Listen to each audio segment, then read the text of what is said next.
Okay, hi there. We are here today to talk a little bit about learning support so that as parents, you can understand a little bit more about our support services in our classrooms and out of our classrooms.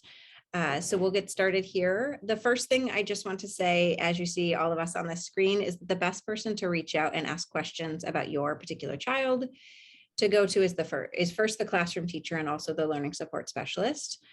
Both of those individuals will know your child the best. So principals and district administrators don't tend to know as much other than the data points about your child. So really starting place is to reach out to them to get more information about where your child is as a reader. Today, we will cover some introductions. I'll introduce myself, and these lovely ladies will also introduce themselves, covering the staff of our Title I and LAP programming. And we'll talk about the specificity around what is Title I versus LAP, and it's really about funding sources, and then there are some rules that apply to that. We will talk about how we identify students for support. We'll talk about our goals and objectives, which we've worked a great deal on over the last 5 years. We will talk about the services that we provide and how we assess student progress and how we revisit even our own progress in our work together. We will talk about communication, and then we'll give you some suggestions for resources and just partnerships that we engage in with families. So I'll start by introducing myself. I am Nova Williams. I'm the Assistant Director of Learning Services. One of the roles that I have is to support Title I and LAP services in our district, which we actually refer to as learning support. So you'll hear us refer to these ladies as learning support specialists, and learning support services is what we call our programming. So I'm going to jump onto the next slide, and I will let each of these ladies introduce themselves, and then they will also introduce the paraprofessionals who work alongside them to support your children in their classrooms. So Chris, can you go ahead and start with yourself? Sure. Hello. My name is Chris McBurney, and I am the Reading Support Specialist at Island Park. I also enjoy the assistance of Melanie Goldstein and Jessie Ong, who are trained paraeducators who are familiar with our curriculum, and they serve our students identified for learning support in small groups and sometimes in classroom push-in. Great. My name is Amanda Higgins. I am the learning support specialist at Lakeridge Elementary. I've been here at Lakeridge for a while now, and I work with two phenomenal para support specialists, Jessie Robinson and Jenny Ng. Jessie works predominantly with 3rd and 4th grade, and Jenny supports our kindergarten students. Great. Amy? Amy Wick at Northwood, and I work with Crystal Tidegway, who is a certificated teacher and also provides specialist support at Northwood and West Mercer. Great. And Kay? I'm Kay Walker. I'm the learning support specialist at West Mercer, and I work alongside the wonderful Laurel Baker, who is also a certificated teacher. We use the same curriculum, the same instructional strategies, so the service is pretty much the same. We work very closely together, share a room, so it's a great partnership. Great. Thanks, ladies. So when we talk about Title I and LAP, which is really just the funding sources. So when we're looking at that, we're talking about the federal funding from Title I and state funding from LAP are really earmarked to supplement the core instruction that's provided in the classroom. So those federal and state dollars supplement the work that our gen ed classroom teachers are doing when kids need something else. That federal support is based on our district's free and reduced lunch population in terms of Title I. And then LAP has some correlation there as well. So it's really important as families that you make sure that you do fill out the questionnaire that's provided to you each year around that, so that we can make sure that our numbers are accurate in order to get the appropriate funding. Otherwise, they balance it off from whatever their previous number was. So the goal of both of these programs really is to ensure that students have fair and equitable access to opportunities in a quality education. Specifically in Mercer Island School District, we refer to that as learning support services, and our focus is around reading, because that is where these fund pools basically tell us we need to focus our energy to start in terms of making sure that our students are all proficient readers so that they can access any of the other types of curriculum. So in order to qualify students for learning support services, we look at our benchmark assessment. So we administer the Ames Web assessments 3 times a year, in the fall and then in the winter and again in the spring.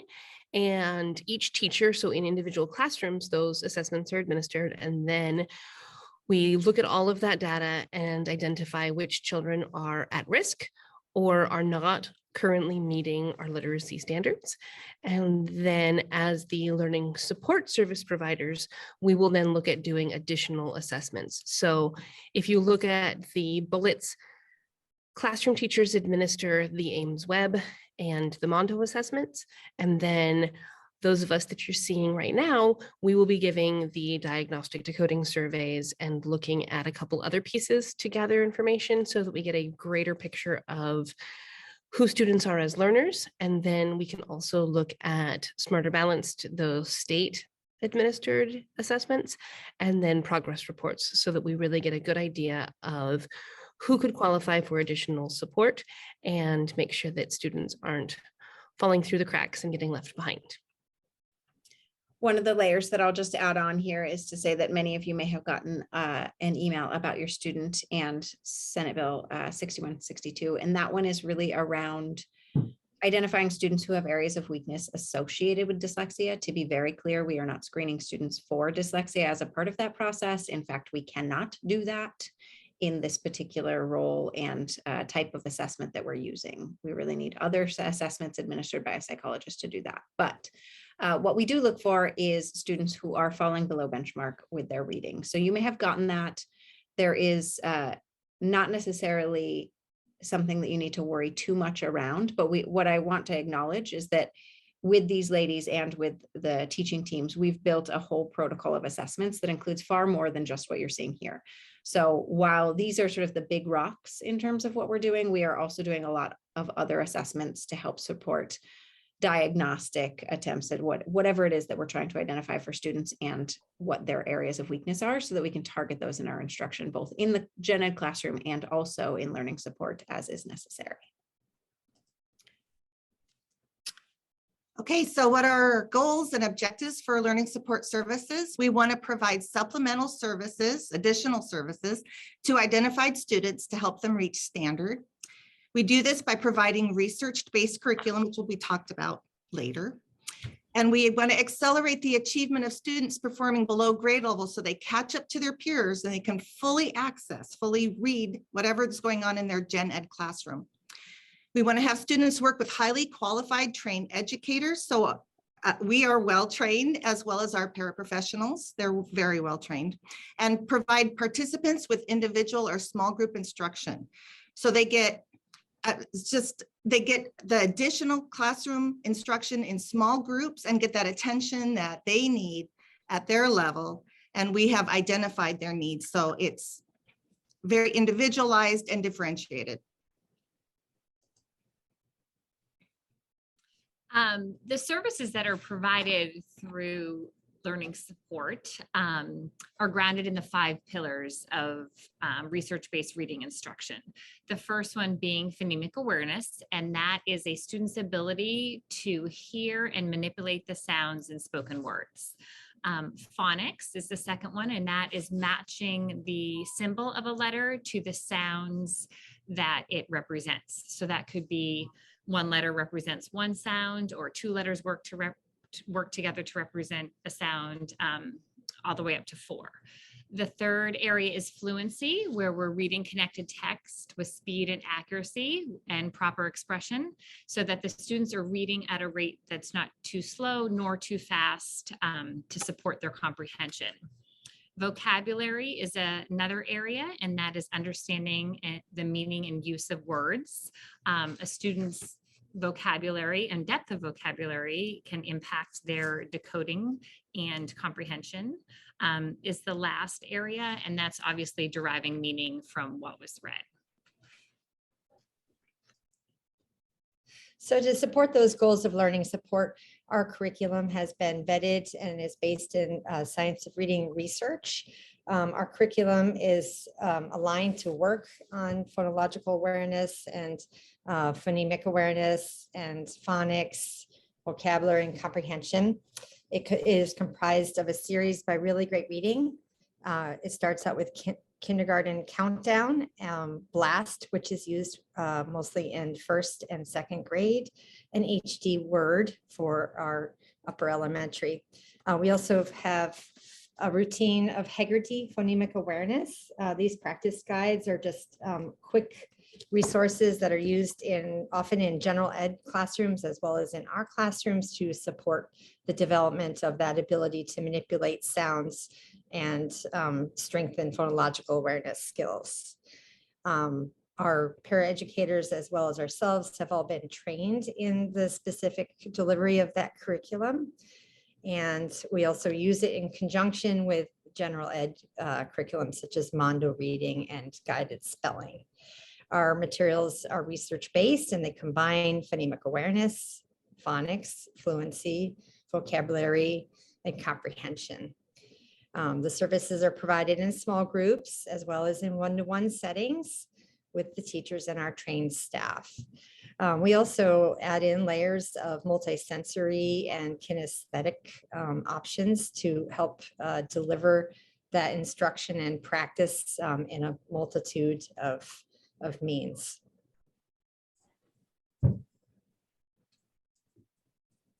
Oh, how do we monitor and assess progress?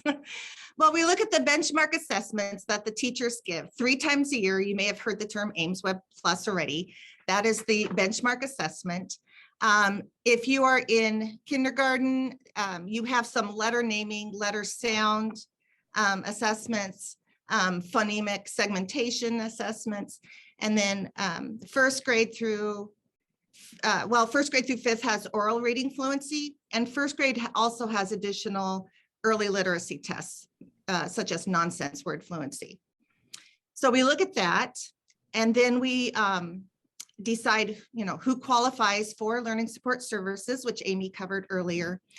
And then for the students in our program, we progress monitor. So we use that AIMSweb Plus, and we check more often between those 3 times a year. So we do it about once a month. And we give that test again to check for growth and for accuracy for their reading and just their ease of reading. Can they read more words in a minute than they had previously? But we also do some informal assessments. So we might be checking, if the lesson for the week is learning AI and AY say A, they are still, not mastering that, we go on with it. Multi-syllable words are not something we're going to cover in 1 week. So we consistently check to make sure that they're making progress. So we also do informal assessments as well. And that can, like I said, be 1 time a week, twice a month, and that 1 time a month usually is the AIMSweb. And that is the formative assessment that teachers use ongoing assessments to inform and adjust their instruction. So they have other tests that they can be checking for also. Nonsense words, as I said, sound symbol correspondence, some things that go with their curriculum, the Mondo curriculum that they will be using. So as the learning support services staff, we frequently partake in our general ed colleagues' professional learning communities. We meet with them to define common learning goals and develop instructional strategies for the students that we share. We also share their progress. We are frequently progress monitoring, as Kay spoke to. So we meet with the teachers to see what's working, what's not working. The paraprofessional educators and our other support staff are also partake in these meetings, and we're constantly checking in with those students who we may not provide direct services to. Progress is reported out at the same 3 times a year, the same time that you receive a report card or a progress note from your child's general education teacher, you will receive one from us as well. So that's November, mid-year, and then at the end of the year in June. The 5th bullet down here, you can link to the family engagement policies and procedures for the Mercer Island School District if you'd like. And we're all, okay, I can hop in here. So we're also in the process of developing and building out some resources that will be available online. One of the Mercer Island School District sites that share a lot of engaging and fun ways that you can work with your child at home. We'll be sending out some more information and a link to those activities soon. But when you are reading with your child at home, you definitely want to make it fun and active and engaging, and really instill your love of reading onto them. You're there to encourage them and be their biggest, loudest cheerleader. You can share in their reading if they want to read a page and you want to read a page. Check for understanding throughout your shared time together, and also kind of model what you do as an adult proficient reader. We all read texts and stop and say, hey, I don't quite understand what I was reading. So model how you go back and reread. Model how you ask questions about the text as you're reading. And how, if you come to a tricky word, how you sound it out and use those strategies that we use. When you are supporting your child at home, we do highly encourage you to use reputable resources. There's all sorts of information out there online and blogs, but we encourage you to either use the resources we provide. Again, like I mentioned, we'll all be sending those out to you shortly, and just vet a little bit what you're using with your child. One of the other things that we talk with the students that we work with about, and we wanted to share with you, is that there are many different purposes and reasons for reading. So in the classroom, there are opportunities for read alouds and shared reading with our Mondo curriculum. So they'll be doing that in their classrooms, but then also with us. As Chris showed the Haggerty, there's a lot of times that we do activities where we're really playing with language and words. So they're not always having the words in front of them, but making nonsense words or changing sounds in a word. So we might ask them to say the word cat and then change the a to an and ask what the new word is. We are constantly modeling with our own reading and just reinforcing that it's a vital life skill and that we're helping them to grow their brains. So a lot of the conversations that we have with them are about how they're growing their brains as readers, building their vocabulary. A lot of parents will express concerns about their children as spellers. And one of the things that we really reinforce is that they have to be able to do the work of playing with sounds before they can start taking those sounds and letters off of the page, and then being able to connect that to putting those letters and words on a page. So we're laying that foundation so that then they can become more proficient spellers and writers. And reading can be lots of fun. So the more that you can share with them how reading fits into their everyday lives or your everyday life, the more encouraging that can be for them to see. So you're reading recipes, you're reading street signs, just again, like Amanda was saying, try and bring the joy into it so that it is not always feeling like a task, because when they're here with us, we do a lot of that. And so the more fun it can be at home, the more encouraging it can be for them.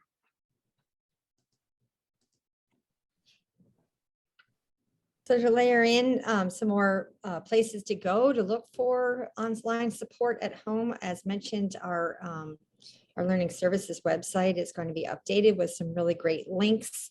In addition to that, the school district offers applications such as ResearchBased, which is a great favorite with our learners, and Mayan. Also, there's just a great wealth of audio books available online. Readingresource.net is another reputable source. And of course, libraries. Public libraries are just places of joy for students to really explore areas of interest, whether it's fiction or nonfiction, and just a wide variety of texts.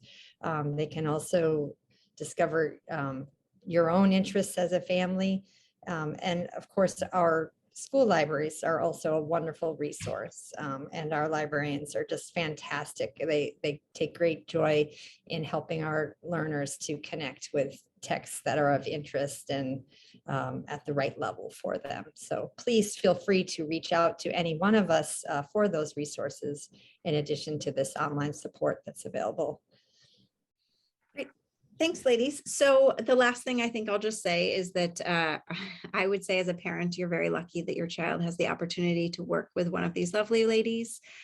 They're super knowledgeable and are really a part of all of the great work we're doing in Mercer Island School District. So you should be proud not only that they have them, but that they're here with us, because I think that we have a lot to be proud of here in terms of our work around literacy in this district over the last decade. So all exciting, and we are glad you are with us. And please let us know if you have questions, and you will see emails with resources soon around the links and location for those items. Thanks so much. Have a lovely day.